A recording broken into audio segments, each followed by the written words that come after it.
안녕하십니까. 오늘은 알기 쉬운 비료 이야기 두 번째를 시작하겠습니다. 여주시 농업기술센터 소득기술팀장 정원수입니다.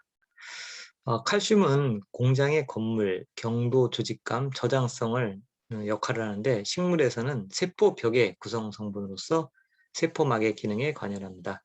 대부분 칼슘 펙틱산으로 존재를 하고 이 칼슘 펙틱산은 식물 조직 내에서 비이동성입니다. 결핍을 보면은 어린 잎이나 심뿌리에서의 결핍 증상이 나타나고 칼슘은 비이동성입니다. 생장이 저하되고 잎이 뒤틀림, 그다음에 괴사 증상, 줄기 정당 고사 등 이런 결핍 증상들이 나타나고 있습니다.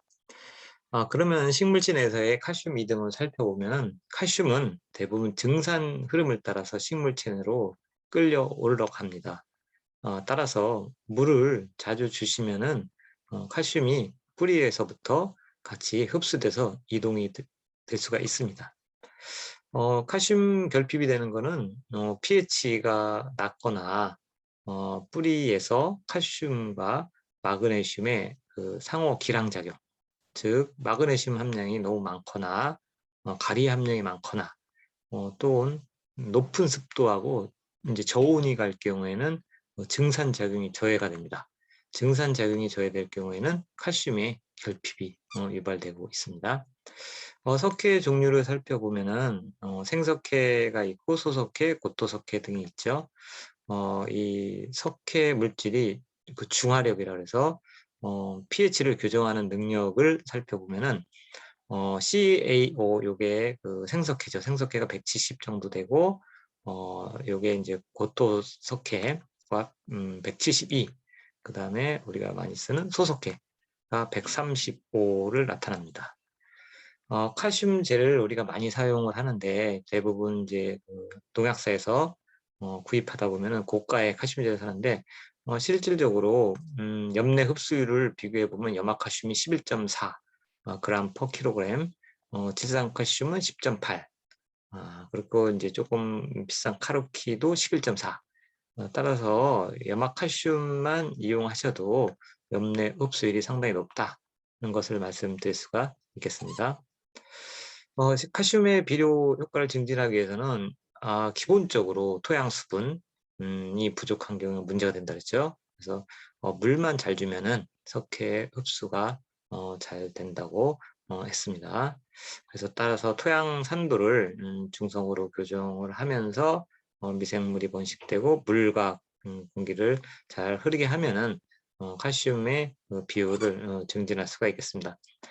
저온기나 폭염기가 오면은 칼슘 흡수가 안 된다 그랬죠. 그래서 폭염기가 왔을 경우에는 토양에 그 수분을 유지할 수 있게끔 특히 열대야가 진행될 경우에는 저녁 시간에 추가 관수를 해서 토양 수분 증발 및 지온 상승 억제를 해주면 효과적입니다.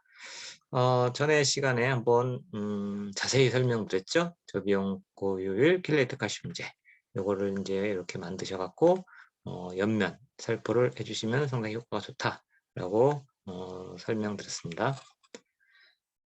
킬레이트 칼슘제 농축 제조는 이렇게 지난번에 아주 자세하게 설명드렸는데 한번 간단히 다시 복습을 해보면 지금 모든 게 대부분 작물들이 생육 초기죠. 생육 초기 때는 이 질산칼슘을 쓰라 그랬죠.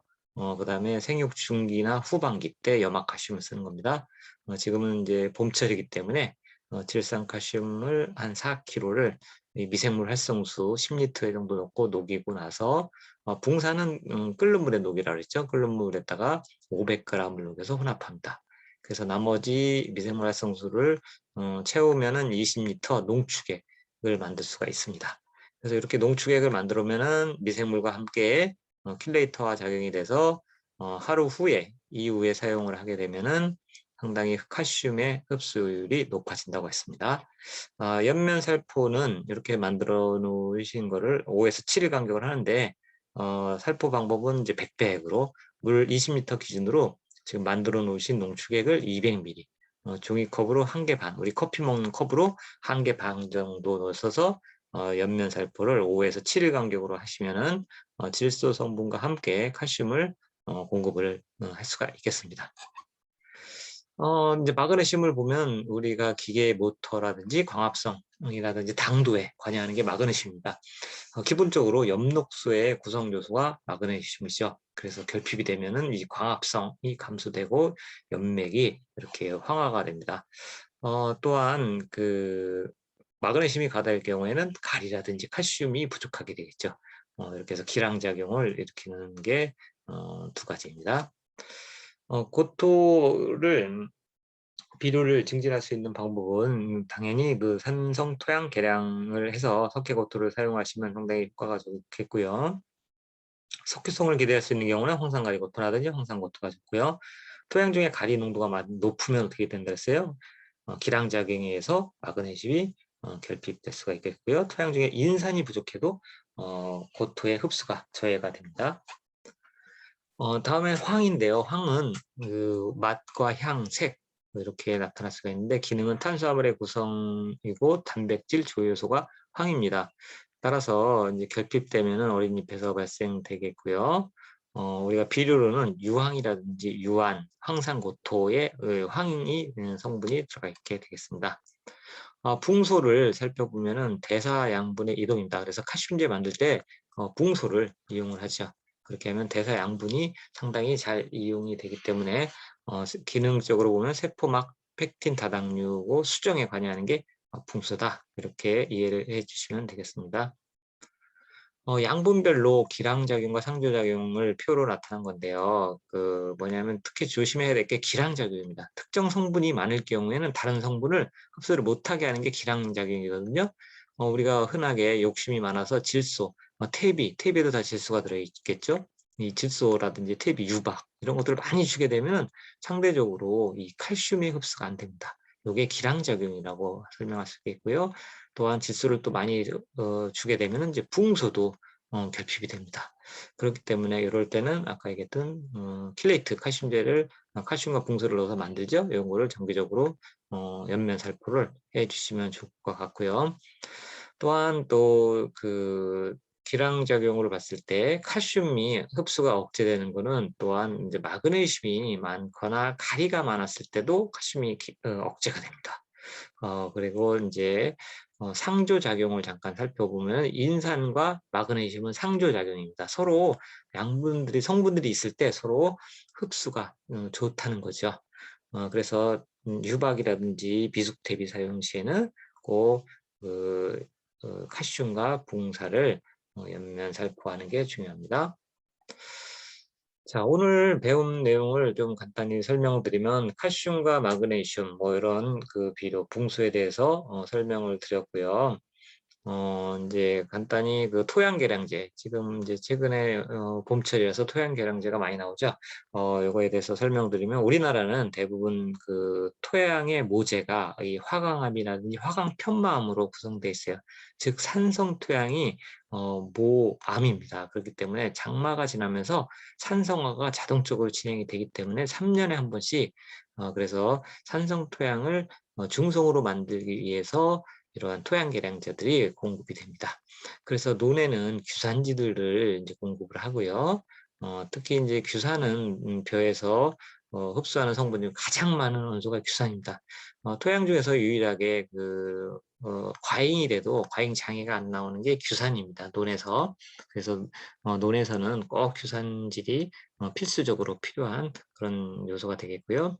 밭에서는 이제 석회고토라든지 이런 것들을 이제 지원하게 되죠. 그래서 모든 게 비율로 해서 살펴보았듯이 산도가 맞지 않으면 식물체가 흡수가 안 됩니다. 그래서 pH가 가장 중요해서 앞에 나온다 그랬죠. 그래서 이 산도를 교정해 주는 일이 가장 중요하다 그랬습니다. 그래서 석회를 통해서 산도를 교정을 하는 게 되겠습니다. 그리고 최근에 지원 사업으로 나가는 칼슘 유황 비료인 경우에는 중성 비료입니다. 이 칼슘 유황 비료는 부산 석고 비료로 인광석이라는 부산물로 제조를 하는데 칼슘이 28%, 유황이 13%입니다.